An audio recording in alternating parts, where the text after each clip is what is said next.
Hi hello everyone ಎಲ್ಲರೂ ಹೇಗಿದ್ದೀರಾ? I hope ನೀವೆಲ್ಲರೂ ತುಂಬ ಚೆನ್ನಾಗಿದ್ದೀರಾ ಅಂತ ಅಂದ್ಕೊಳ್ತೀನಿ. Welcome back to my channel. ಇವತ್ತು ನಾನು ಸಂಜೆಯಿಂದ ನನ್ನ ವ್ಲಾಗ್ನ ನಾನು ಇಲ್ಲಿ ಸ್ಟಾರ್ಟ್ ಮಾಡ್ತಾ ಇದ್ದೀನಿ.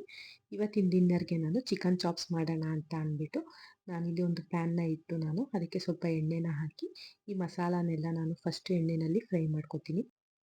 ನಾನು ರೆಗ್ಯುಲರ್ ಆಗಿ ಯಾವ ರೀತಿ ಚಿಕನ್ ಚಾಪ್ಸ್ ಮಾಡ್ತೀನಿ ಅಂತ ಅಂದ್ಬಿಟ್ಟು ನಾನು ಇವತ್ತಿನ ವಿಡಿಯೋದಲ್ಲಿ ನಿಮಗೆ ತೋರಿಸ್ಕೊಡ್ತಾ ಇದ್ದೀನಿ.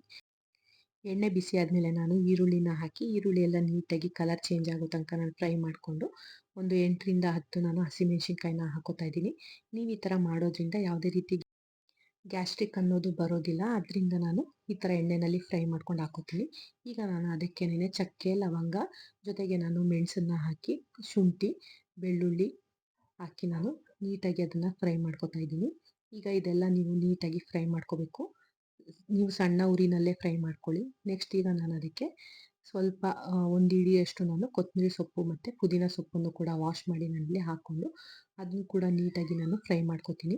ಈಗ ಇದೆಲ್ಲ ನೀಟಾಗಿ ನಿಮಗೆ ಫ್ರೈ ಆಗ್ತಿದೆ ಅನ್ನುವಾಗ ನೀವು ಸ್ಟವ್ನ ಆಫ್ ಮಾಡ್ಕೋಬೇಕು. ಸ್ಟವ್ ಎಲ್ಲ ಆಫ್ ಆದಮೇಲೆ ನೀವು ಇದಕ್ಕೇನೆ ಕಡಲೆ ಏನು ತೊಗೊಂಡಿದ್ವಲ್ಲ ಹುರ್ಕಡಲೆ ಅದನ್ನು ಕೂಡ ಹಾಕ್ಕೋಬೋದು. ನೀವು ಬೇಡ ಅಂತಂದರೆ ಸ್ಕಿಪ್ ಮಾಡಿ. ಜೊತೆಗೆ ನಾನು ಒಂದು ಟೊಮ್ಯಾಟೋನ ಕಟ್ ಮಾಡಿ ನಾನಿಲ್ಲಿ ಸ್ವಲ್ಪ ಕಾಯಿನ ಹಾಕಿ ನಾನು ನೀಟಾಗಿ ಅದನ್ನು ಅದೇ ಬಿಸಿನಲ್ಲೇ ನಾನು ನೀಟಾಗಿ ಫ್ರೈ ಮಾಡ್ಕೊತೀನಿ. ಈಗ ಇದೆಲ್ಲ ಫ್ರೈ ಆದಮೇಲೆ ನಾವು ಇದನ್ನು ಒಂದು 10 ಮಿನಿಟ್ಸ್ ನಾವು ಇದನ್ನು ಕೂಲ್ ಆಗೋದಕ್ಕೆ ಬಿಡೋಣ.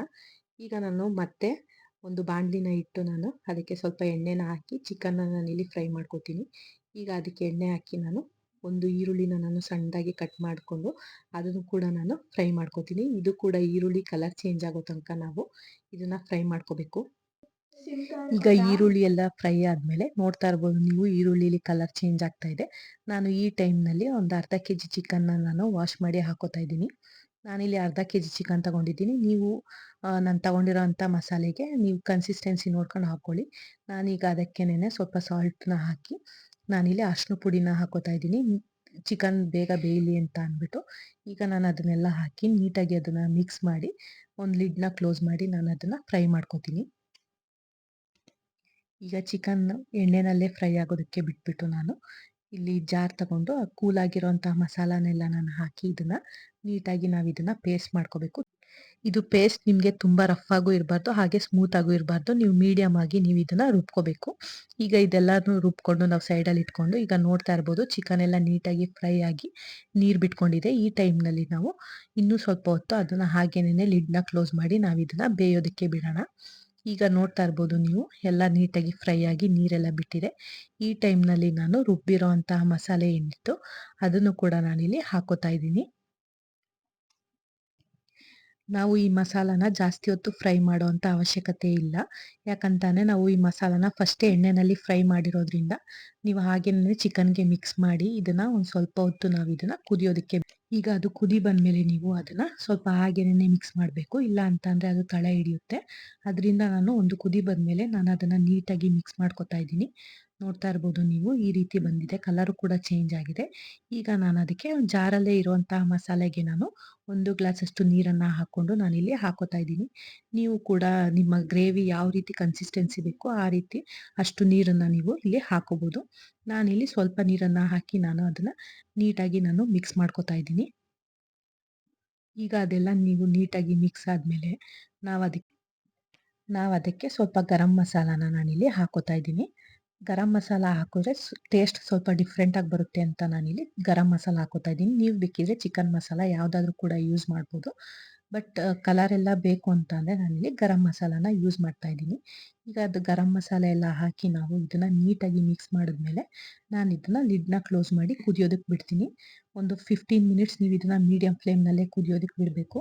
ಈಗ ನೋಡ್ತಾ ಇರ್ಬೋದು ನೀವು ನಾನು ಓಪನ್ ಮಾಡಿ ಆವಾಗ ನಾನು ನೀಟಾಗಿ ಅದನ್ನು ಮಿಕ್ಸ್ ಮಾಡ್ಕೋತೀನಿ. ಯಾಕಂತಂದರೆ ಚಿಕನ್ ಎಲ್ಲ ತಳ ಹಿಡಿಬಾರ್ದು ಅಂತ ನಾನು ಅದನ್ನ ಈ ರೀತಿ ಮಾಡ್ಕೋತಾ ಇದ್ದೀನಿ. ಈಗ ಮತ್ತೆ ಅದನ್ನು ಒಂದು ಸ್ವಲ್ಪ ಹೊತ್ತು ನಾನು ಕುದಿಯೋದಕ್ಕೆ ಬಿಡ್ತೀನಿ. ಈಗ ನೋಡ್ತಾ ಇದ್ದೀರಲ್ಲ ಚಿಕನ್ನು ಎಲ್ಲ ನೀಟಾಗಿ ಬೆಂದು ಎಣ್ಣೆ ಎಲ್ಲ ಮೇಲ್ಗಡೆ ಬಂದಿದೆ. ಈ ಟೈಮ್ನಲ್ಲಿ ನಾನು ಕೊತ್ತಂಬರಿ ಸೊಪ್ಪನ್ನ ಹಾಕೋತಾ ಇದ್ದೀನಿ. ಕೊತ್ತಂಬರಿ ಸೊಪ್ಪೆಲ್ಲನೂ ನೀವು ಹಾಕ್ಕೊಂಡು ಕೊತ್ತಂಬರಿ ಸೊಪ್ಪು ಬೇಡ ಅಂತಲೇ ನೀವು ಬೇಕಿದ್ರೆ ಸ್ಕಿಪ್ ಮಾಡ್ಬೋದು.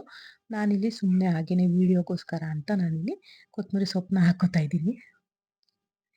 ನೋಡ್ತಾ ಇರ್ಬೋದು ಈಗ ಚಿಕನ್ ಚಾಪ್ಸ್ ನಮಗೆ ರೆಡಿ ಆಗುತ್ತೆ. ನೀವು ಇದನ್ನು ಅನ್ನದ ಜೊತೆ ಮುದ್ದೆ ಜೊತೆ ಚಪಾತಿ ಪೂರಿ ಯಾವುದ್ರ ಜೊತೆನಾದ್ರೂ ಕೂಡ ನೀವು ತಿನ್ಬೋದು.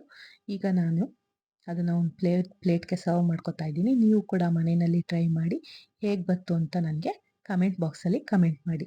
ಹಾಗೆ ಎಲ್ಲ ಊಟ ಮಾಡಿಕೊಂಡು ನಾವಿವತ್ತು ನನ್ನ ಒಂದು ಚಾನಲ್ ಬಗ್ಗೆ ನಮ್ಮ ಪಪ್ಪಂಗೆ ನಾನು ಹೇಳಿರಲಿಲ್ಲ. ನಮ್ಮ ಪಪ್ಪ ನನ್ನ ಚಾನಲ್ನ ಟಿ ವಿನಲ್ಲಿ ಕನೆಕ್ಟ್ ಮಾಡ್ಕೊಂಡು ನೋಡಬೇಕಾದ್ರೆ ನಮ್ಮ ಪಪ್ಪನ ನೋಡಿ ಹೇಗೆ ನೋಡ್ತಾ ಕೂತಿದ್ದಾರೆ ಅಂತ. ಅವ್ರಿಗೆ ನೋಡ್ಬಿಟ್ಟು ನಾನು ಆ ವಿಡಿಯೋದಲ್ಲಿ ಇಲ್ಲ ಅಂತ ಅಂದ್ಬಿಟ್ಟು ಅವ್ರಿಗೆ ನಾನು ಒಂದು ವಿಡಿಯೋದಲ್ಲೂ ಇಲ್ವಲ್ಲ ಅಂತ ಅಂದ್ಬಿಟ್ಟು ಹೇಗೆ ಹೇಳ್ತಾ ಇದ್ದಾರೆ ನೋಡಿ.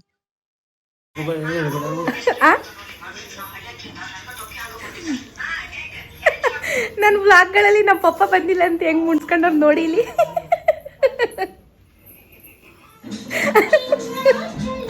ಬತ್ತಿಯ ಬಿಡು ಪಪ್ಪ ಇನ್ಮೇಲೆ ವ್ಲಾಗ್ಗೆ. ನೋಡಿದ್ರಲ್ಲ ಫ್ರೆಂಡ್ಸ್, ಇದಾಗಿತ್ತು ಇವತ್ತಿನ video. Thank you for watching.